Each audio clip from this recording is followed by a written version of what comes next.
Hello, everyone, and welcome to This Week in Pembroke. I'm Bill Chenard, the Pembroke Town Manager. We have several public meetings this week. I'm going to highlight a couple of them in detail.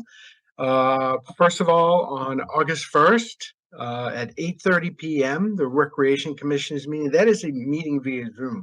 So if you'd like to attend the meeting, you can go to the town's website, public meetings section, and just click, and they'll have the Zoom link there so that you can attend that meeting.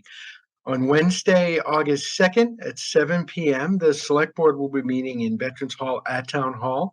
One of the key items on the agenda is the board is going to be discussing and potentially voting on their goals for this year. Goals are a very important aspect of the Select Board set policy so that the town can have some direction. So that is a key factor in what the town looks to accomplish over the next year, and we look forward to that discussion.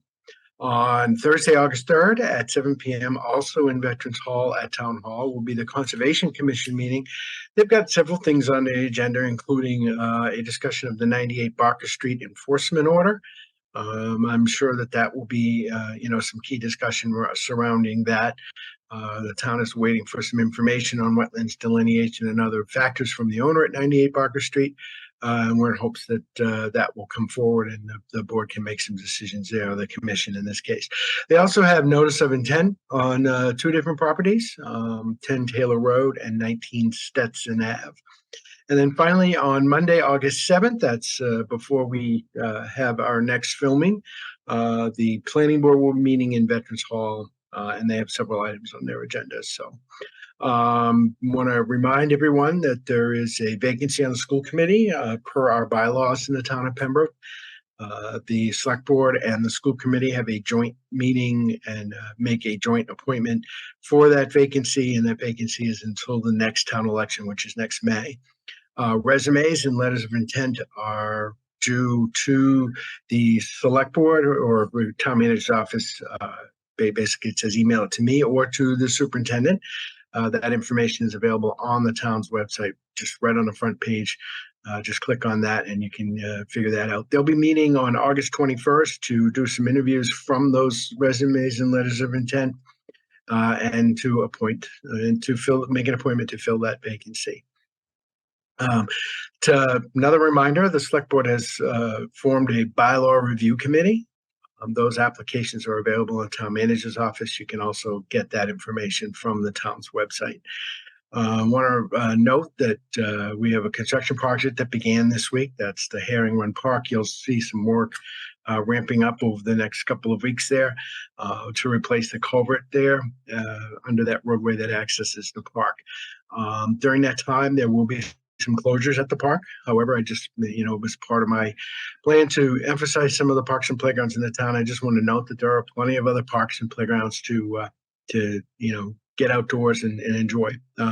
One I want to highlight this week is the Marcus B. Ford Park. It's actually a park and playground, super playground there. It's located at 160 Birch Street. Plenty of ample parking for everyone. The youngsters can play on the playground, or there's ball fields in the back of that park and several walking areas and trails. So take advantage of that, especially if you're a frequent attendee at Herring Run. Go over to Marcus B. Ford Park at 160 Birch Street this week. A couple of upcoming events that I want to talk about. One is a Pembroke event. One is a regional event. But, important if you want to plan, get outdoors and enjoy some things. First one is the Pembroke Celebrates event. You'll hear more from me over the next couple of weeks, month and a half or so. It is scheduled for September 16th, beginning at 5 p.m., and there is a fireworks show at the end of that. So get out and celebrate with Pembroke Celebrates. And the other one is a regional event, and that's the Marshfield Fair. That begins on August 18th at the Marshfield Fairgrounds and runs through March 27th. So again, stay safe. There's, as I've highlighted several times over the last weeks, several construction projects ongoing in town. So, be safe, avoid them if you can. If you can't, just take your time when transitioning those areas. That's all this week. I will be back again next week for This Week in Pembroke.